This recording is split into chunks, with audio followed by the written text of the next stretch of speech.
우리 다 일어나셔서 하나님 앞에서 하나님 말씀을 공독하도록 하겠습니다. 오늘 말씀은 누가복음 5장 1절에서 11절까지입니다. 누가복음 5장 1절에서 11절까지. 한 절씩 교독하시되 이 말씀은 하나님이 주신 말씀이 틀림없습니다 라는 의미로 절수가 끝날 때마다 아멘으로 우리 하답하시겠습니다. 그리고 마지막 절 11절은 한 목소리로 합독하십니다. 무리가 옹리하여 하나님의 말씀을 들을새 예수님은 게네사렛 호숫가에 서서 아멘.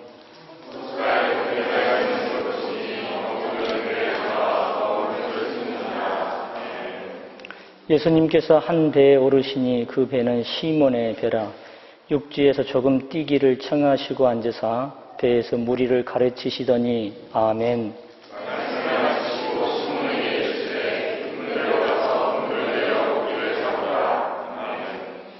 시몬이 대답하여 가로되 선생이여 우리들이 밤이 맞도록 수고를 하였으되 얻은 것이 없지만은 말씀에 의지하여 내가 그물을 내리리이다 하고 아멘.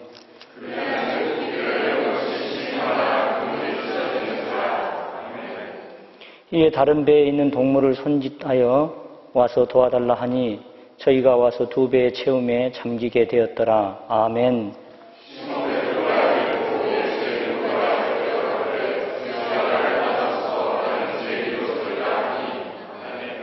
이는 자기와 및 함께 있는 모든 사람이 고기 잡힌 것을 인하여 놀라고 아멘.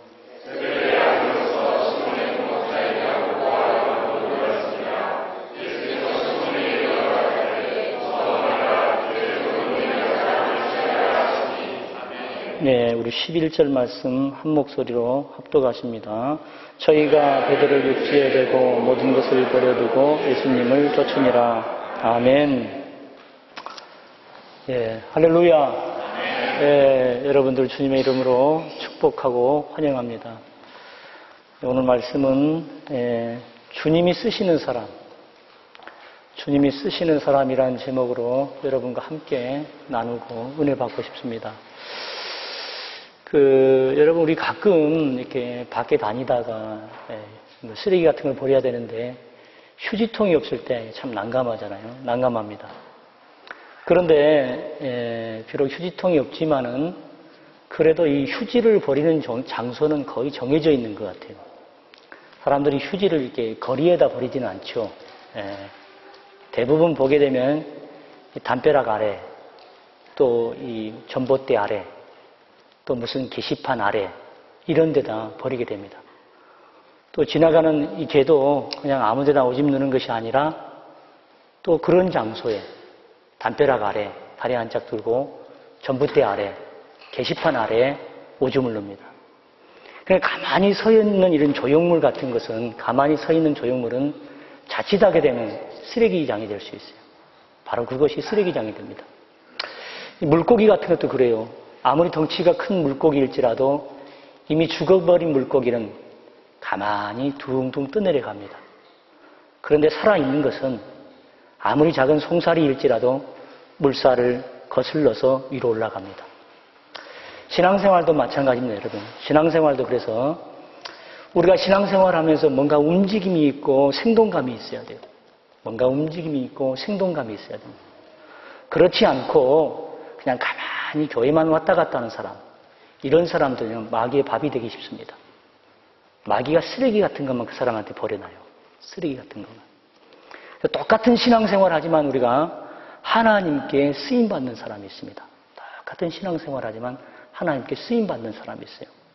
그래서 오늘 말씀을 통해서 특별히 하나님께 쓰임받는 사람, 주님이 쓰는 사람은 어떤 사람인지 여러분과 함께 은혜 나누고 싶습니다.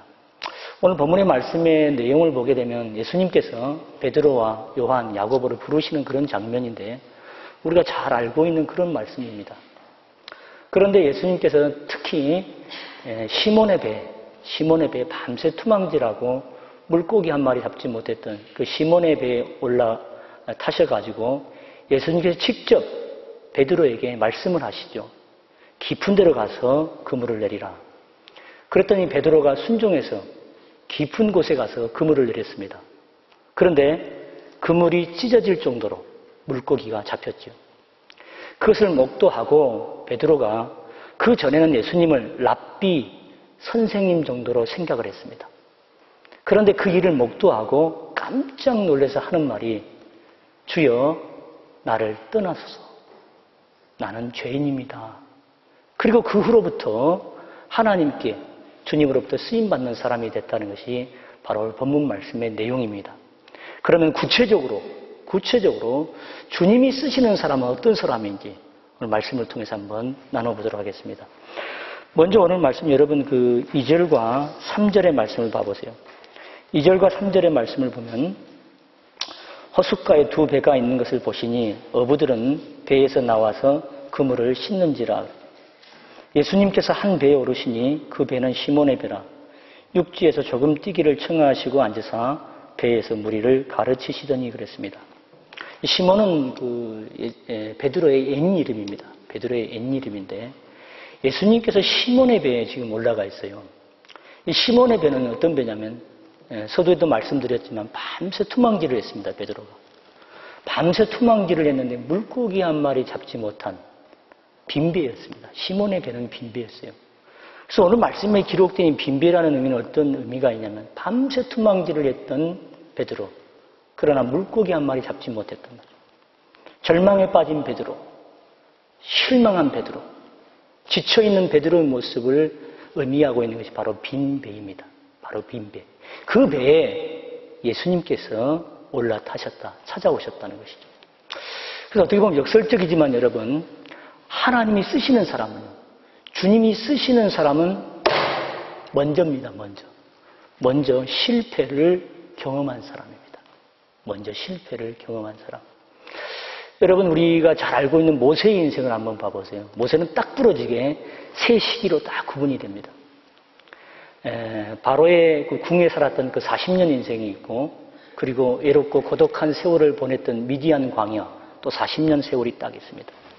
그리고 이스라엘의 지도자로 살았던 또 40년의 그 세월이 있습니다. 바로의 궁의 왕자로 살았던 세월을 우리가 썸씽의 시기라고 말을 합니다. 썸씽. 그때는 모세가 스스로를 괜찮다고 생각하는 그런 시기였어요. 내가 뭔가를 할 수 있다고 생각했던 그 시절이었습니다. 그러나 하나님께서는 그때의 모세를 부르지 않습니다. 사용하지 않아요. 대신에 nothing, 미디안 광야, 외롭고 고독한 세월을 보냈던 그 시기, 그때 아무것도 할 수가 없다고 생각했던 그 시절이 있었습니다. 그때 하나님께서 모세를 떨기나무 안에서 만나주시죠. 그때 모세가 한 말이 무슨 말이었냐? 나는 입이 뻣뻣하고 혀가 둔해서 아무것도 할 수 없는 사람입니다. 라고 고백합니다. 그때 하나님께서 모세를 불러서 사용하십니다. 이렇게 역설적이지만은 하나님이 쓰시는 사람은 어떤 사람이냐면 먼저 실패를 경험한 사람입니다. 내 힘으로는 아무것도 할 수 없다는 것을 알고 있는 사람. 그때에 바로 하나님께서 찾아오시는 것이죠. 그래서 여러분 우리가 위기라는 거 있잖아요. 인생의 위기. 위기라는 말을 영어로 크라이시스 이렇게 말하죠. 크라이시스. 근데 위기의 그 원어를 보게 되면 위기라는 말이 어디서 나왔냐면요. 이 선을 긋다라는 말입니다. 선을 긋다. 그래서 삶의 위기는 뭐냐? 우리가 바로 이 경계선에 서 있는 것입니다. 경계선에. 흥할 수도 있고 망할 수도 있고 그 경계선에 서 있는 것이 바로 위기예요. 그래서 삶의 위기가 왔다는 것은 어떻게 보면은 하나님으로부터 쓰임받을 수 있는 시기가 온 것이라고도 말할 수 있습니다. 그러면 구체적으로 어떻게 해야 우리가 주님이 쓰시는 사람이 될 수 있는가? 먼저 오늘 말씀 그 4절의 말씀을 봐보세요. 4절의 말씀을 보시게 되면 말씀을 마치시고 시몬에게 이르시되 깊은 데로 가서 그물을 내려 고기를 잡으라 그랬습니다. 자, 여러분 오늘 말씀 잘 봐보세요. 4절에 말씀을 마치시고 시몬에게 이르시되 깊은 데로 가서 그물을 내려 고기를 잡으라 그랬습니다. 그러니까 처음에 예수님께서 말씀을 하셨던 것은 처음에는 시몬에게 말씀했던 것이 아니었지요. 게네사렛 호수, 갈릴리 바다에 말씀을 들어온 모든 무리에게 먼저 말씀해 주셨습니다. 그렇게 말씀을 하시고 나서 나중에 개인적으로 직접 시몬에게 말씀해 주셨습니다. 결론부터 내린다면 주님이 쓰시는 사람은 어떤 사람이냐? 직접입니다. 직접 개인적으로 말씀을 받는 사람이 주님이 쓰시는 사람입니다. 직접 개인적으로 말씀을 듣는 사람. 여러분 사도 바울을 봐보세요. 우리가 사도행전 9장의 말씀을 보게 되면 사울이 바울이 되기 전에 핵심했던 사건이 사도행전 9장에 기록되어 있습니다. 사울이 예수님 믿는 사람을 잡으러 다메섹으로 갔어요. 다메섹으로 가다가 하늘에서 음성을 듣게 됩니다. 소리를 들었습니다. 그때 주변에 있는 사람들 다 소리를 들었어요.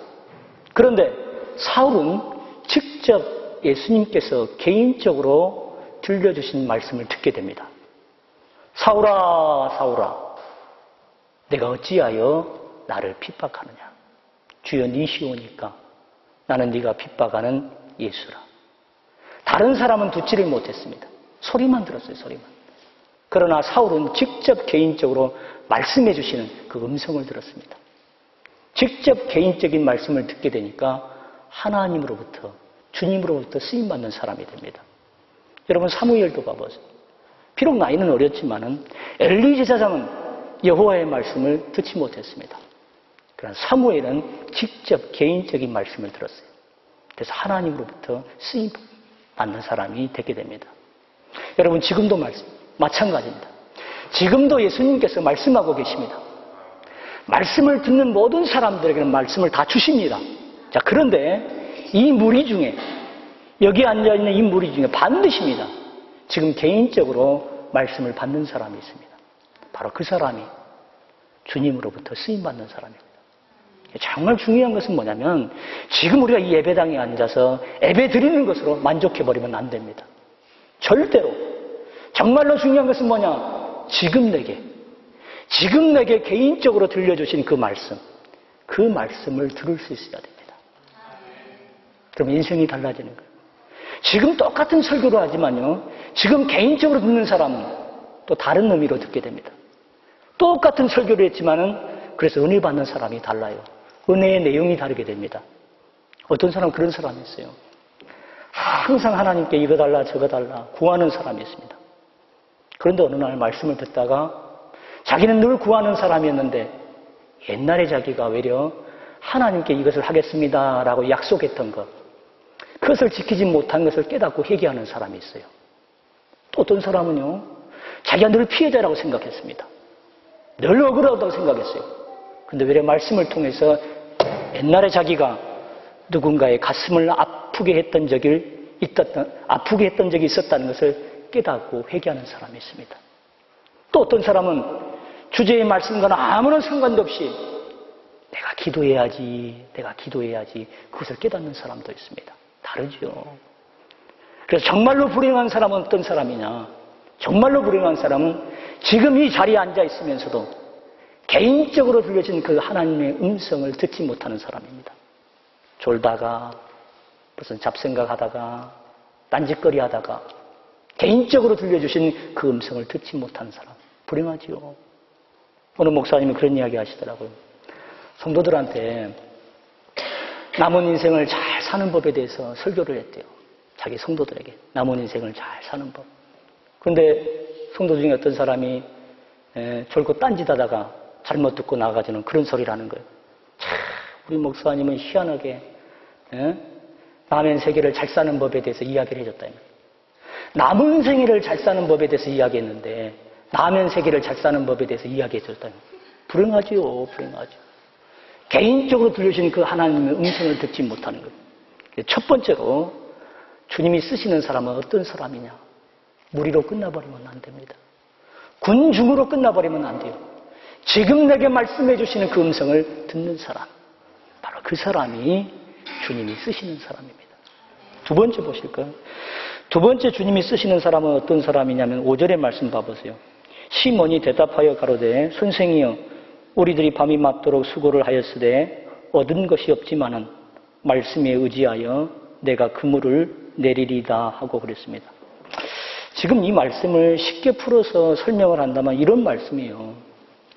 지금 선생님이 내게 말씀하신 그 이야기, 깊은 데로 가서 그물을 내려보라. 그 말씀은 내 경험상으로 본다면은 물고기 잡는 방법이 아닙니다. 그 말. 깊은 데로 가서 그물을 던져보라. 그 말씀은 내 형편상으로 본다면 이해할 수 없는 일입니다. 그러나 선생님이 그렇게 말씀하셨으니까 내가 말씀하신 대로 한번 순종해 보겠습니다. 선생님이 그렇게 말씀하셨으니까 말씀한 그대로 한번 해보겠습니다. 그 말이에요. 그랬더니 어떻게 됩니까, 여러분? 6절의 말씀 봐보세요. 그리 한즉 고기를 예운 것이 힘이 많아 그물이 찢어지는지라. 이야, 그 예수님께서 지금 어떻게 하신 거예요? 그 갈릴리 호수 안에 있는 모든 물고기를 이동시킨 거예요. 이동. 네? 깊은 곳으로 다 이동시켰습니다. 물고기까지도 통솔하시는 그 예수님, 자연까지도 통솔하시는 그 예수님 앞에서 베드로가 꼬꾸라지는 거예요. 그 꼬꾸라지면서 하는 말이 어떤 말입니까? 8절의 말씀 봐보세요. 시몬 베드로가 이를 보고 예수님의 무릎 아래 엎드려 가로되 주여 나를 떠나소서 나는 죄인이로소이다. 그러니까 내가 알고 있었던 예수님은 랍비나 선생님이 아니다 이 말이에요. 그분은 랍비나 선생님이 아니라 물고기까지도 통솔하시고 자연까지도 통솔하시는 하나님입니다. 하나님. 그리고 그의 인생이 뒤집어지는 거예요. 그래서 두 번째로 하나님이 쓰시는 사람은 어떤 사람이냐? 주님의 말씀이라면 그대로 순종하는 사람입니다. 예수님의 말씀이라면 그대로 순종하는 사람이에요. 사실 여러분요, 우리는 오늘 쉽게 이 말씀을 나누었지만 사실 베드로가 지금 예수님의 말씀을 그대로 순종한다는 것은 현실적으로는 불가능한 일이었습니다. 현실적으로는 불가능한 일이었어요. 첫 번째 불가능한 것은 뭐였었냐면 경험상으로 불가능했어요. 여러분 예수님 뭐예요? 목수입니다. 전직 목수의 일을 했어요. 베드로는 어부입니다. 그것도 갈릴리 바다에서 뼈가 굵은 사람이에요. 어부로서. 그래서 누구보다도 이 갈릴리 바다의 사정을 잘 알고 있는 사람은 바로 베드로였습니다. 그런데 예수님의 말씀은 뭐였어요? 동툰 아침에 깊은 곳에 가서 그물을 내리라 했습니다. 여러분 물고기는 뭐예요? 아침에 잡는 게 아니죠. 물고기는 밤에 잡습니다. 아침에는 잡힐 리가 없어요. 그럼 말이 갈릴리 바다지 사실은 큰 호수입니다. 호수이기 때문에 물고기는 갈릴리 호수 깊은 곳에 있지를 않습니다. 수초 근처 얕은 곳에 있단 말이죠. 그래서 베드로의 경험으로 본다면은 동툰 아침에 깊은 곳에 가서 그물을 던지라. 이 말씀은 경험상으로 불가능한 일이었습니다. 수용하기가. 두 번째로는요, 형편상으로도 불가능한 일이었습니다. 지금 이 시점은 어떤 시점이냐면 베드로가 밤새 투망질을 했어요. 그 몹시도 지칠 대로 지쳐있는 상황이었습니다. 그리고 여러분 그 2절의 말씀을 보시면 지금 그 현장은 어떤 현장입니다. 2절 말씀 한번 봐보세요. 2절의 말씀 보시게 되면 호숫가에 두 배가 있는 것을 보시니 어부들은 뭐라고 그랬습니까? 배에서 나와서 그물을 싣고 있었다고. 파장입니다. 이미 정리하고 있었어요. 그물을 싣고 있었습니다. 그런데 또 다시 가서 그물을 내려라라는 것은 형편상으로 수용하기 불가능한 일이었습니다. 그럼에도 불구하고 베드로는 뭐예요? 형편과 경험을 뛰어넘어서 주님의 말씀 그대로 순종했습니다. 그래서 주님으로부터 쓰임받는 사람이 됐다는 거죠. 그래서 여러분 순종이라는 것은 뭐예요? 순종이라는 것은 절대로 내가 기준이 아닙니다. 내가 하고 싶은 일을 하고 내가 원하는 일을 하는 게 아니에요. 순종은 하나님이 기준입니다. 하나님. 그래서 하나님이 원하시는 일이라면 때로는 현실적으로 맞지 않을지라도 기꺼이 내가 동의하는 것입니다. 때로는 하나님이 원하지 않는 일이라면 못 사람들이 말하기를 이것이 희망이 있는 것처럼 말하고 내가 그 일에 아무리 애쓰고 준비한 일일지라도 하나님이 원하지 않는다면 나도 기꺼이 거절하는 거예요. 이게 바로 순종의 믿음입니다. 순종입니다. 제가 목회하면서 제일 안타까운 게 뭐냐면요. 목회하면서 제일 안타까운 게 뭐냐면 신앙생활 한다고 하는데 이미도 세상 것에 마음을 뺏겨버린 사람. 너무 안타깝습니다. 신앙생활 뭐 10년 하고 직구는 아무 상관없습니다. 이미 세상 것에 마음을 뺏겨버렸어요. 물질에, 명예에, 온통 생각은 잘 사는 것밖에 없는 사람. 너무 마음 아픕니다. 너무 마음 아픕니다. 그 사람들에게 있어서 하나님과 말씀은 뭐냐? 그 사람들에게서 하나님과 말씀은 마치 2%를 부족한 걸 찾는 것처럼 잠시 하나님을 이용하려는 것밖에 없어요. 잠시 하나님을 이용하는 것입니다. 그래서 겉으로 볼 때는 신앙인 것 같지만은 나를 믿는 것, 나를 믿는 것. 하나님을 위한 나가 아니에요. 나를 위한 하나님입니다. 나를 위한 하나님. 그러니 거기에 무슨 이적과 기적이 있겠습니까? 그러니 거기에 무슨 하나님을 경험함이 있겠습니까? 없습니다. 이적과 기적은 100%입니다. 100%. 100% 하나님만 의지할 때 이적과 기적도 생기는 거예요, 여러분. 제가 이런 말씀 드리면 무슨 부작용 생길 것 같아서 좀 위험하긴 한데, 제가 소명받기 전에요. 목회자로 소명받기 전에,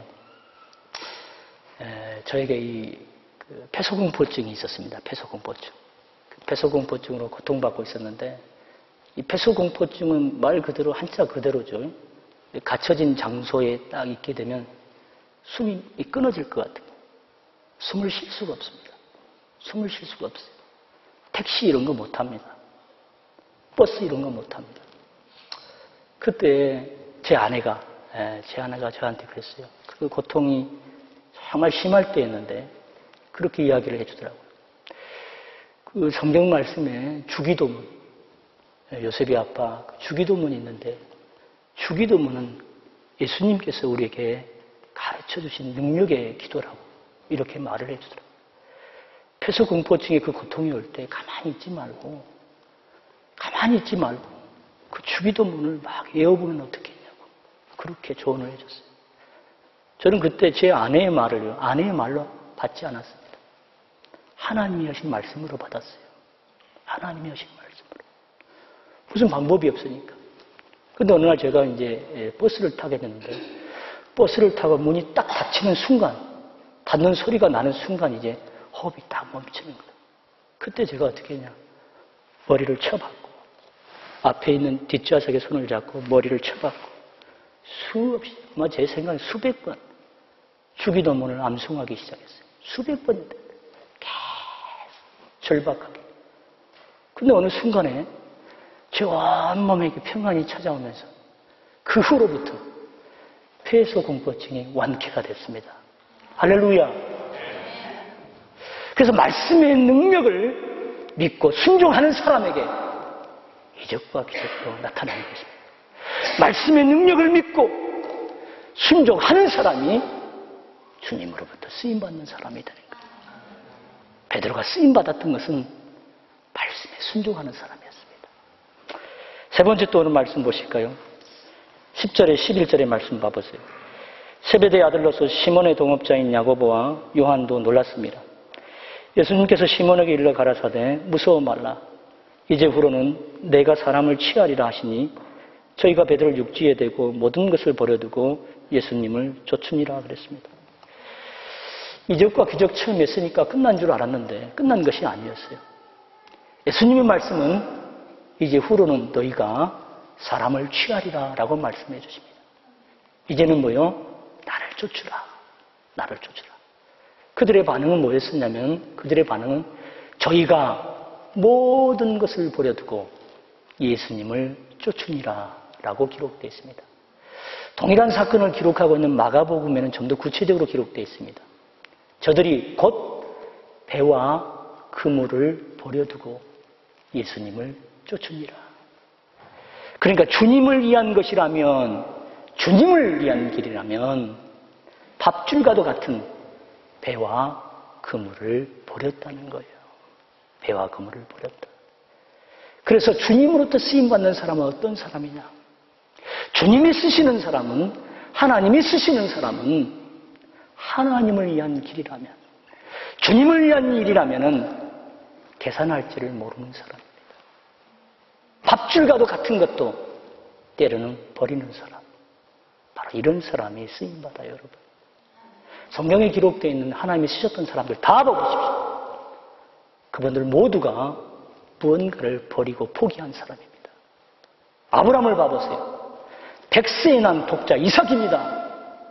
그 독자 이삭을 번제물로 드렸어요. 생명과도 같은 것을 드린 사람입니다. 모세를 봐보세요. 하나님을 위해서 애굽의 왕자의 지위를 버린 사람입니다. 세상의 최고의 권력, 관세를 버린 사람이에요. 사도 바울을 봐보십시오. 사내들은 공의 회원의 자리를 버린 사람입니다. 주님을 위해서. 지금으로 말한다면 국회의원 자리를 버린 사람이에요. 가말리엘 문화의 제자의 자리를 버린 사람입니다. 지금으로 말한다면 석자 교수의 직을 버린 사람입니다. 버리니까 하나님께서 아브라함을 믿음의 조상이 되게 하시고, 버리니까 모세는 이스라엘의 지도자가 되고, 버리니까 바울은 세상을 뒤집어 놓는 영적인 거인이 되는 것입니다. 그래서 하나님을 위해서 뭔가를 버리고 포기하는 것은 그냥 유기가 아니라 거룩한 유기입니다. 거룩한 유기. 그러니까 하나님께서 저와 여러분에게 뭔가를 내려놓으라고 말씀하시는 것은 우리를 힘들게 하고 우리의 행복을 뺏어가려는 것이 아니라 거룩한 것입니다. 거룩한 것. 더 좋은 것을 주시기 위한 거예요. 더 크게 쓰시기 위한 것입니다. 여러분 부모 자식 간에도 한번 봐보세요. 부모 자식 간에도 아버지가 돈 얼마 주면서 아이들에게 무슨 아이스크림 사 먹어라 이렇게 줬는데 그 아이스크림 사가지고 와가지고요. 아버지 한 입, 아빠 한 입 이렇게 하면 그래 너 말했으니까 후회하지 말아라. 그리고는 다 먹어버리고 막대기만 준 사람, 이런 사람 없죠. 그런 아버지 없습니다. 아빠 한 입 그러면 아유 됐다. 더 주고 싶죠. 더 주고 싶습니다. 하나님도 마찬가지. 지금 내 것을 버릴 수 있는 사람, 지금 내 것을 드릴 수 있는 사람, 시간이든 재능이든 물질이든 바로 그런 사람이 하나님으로부터 쓰임받는 사람이 됩니다. 말씀 준비하다 보니까 인터넷에 그런 글이 올라와 있더라고요. 어떤 분이 그런 이야기 하더라고요. 이 자매들이 여름에 배꼽티를 입는 것 나는 얼마든지 용서해 줄 수 있다. 그러나 배꼽에 때가 있는 것은 도저히 나는 용서할 수 없다. 깨끗하지 못한 것은 용서 못합니다. 하나님도 마찬가지입니다. 하나님이 쓰시는 사람은 깨끗한 그릇이어야 돼요. 그 깨끗한 그릇은 다른 거 아니에요. 오늘 말씀을 통해 주시는 메시지는 무엇입니까? 깨끗한 그릇은 지금 개인적으로 내게 말씀하시는 그 음성을 들을 수 있는 사람, 그 심령을 가진 사람입니다. 개인적으로. 두 번째, 하나님이 하신 말씀이라면 그대로 순종하는 사람. 세 번째, 지금 내가 가지고 있는 그 무언가를 드리고 포기할 수 있는 사람. 바로 이런 사람이 깨끗한 심령을 가진 사람입니다. 그래서 오늘 말씀을 주신 베드로와 야고보와 요한이 이런 심령을 가지고 하나님께 주님께 쓰임받았던 것처럼 저와 여러분도 이런 심령으로 주님으로부터 쓰임받는 저와 여러분 되시기를 주님의 이름으로 축원합니다. 우리 다짐의 기도 하시겠습니다.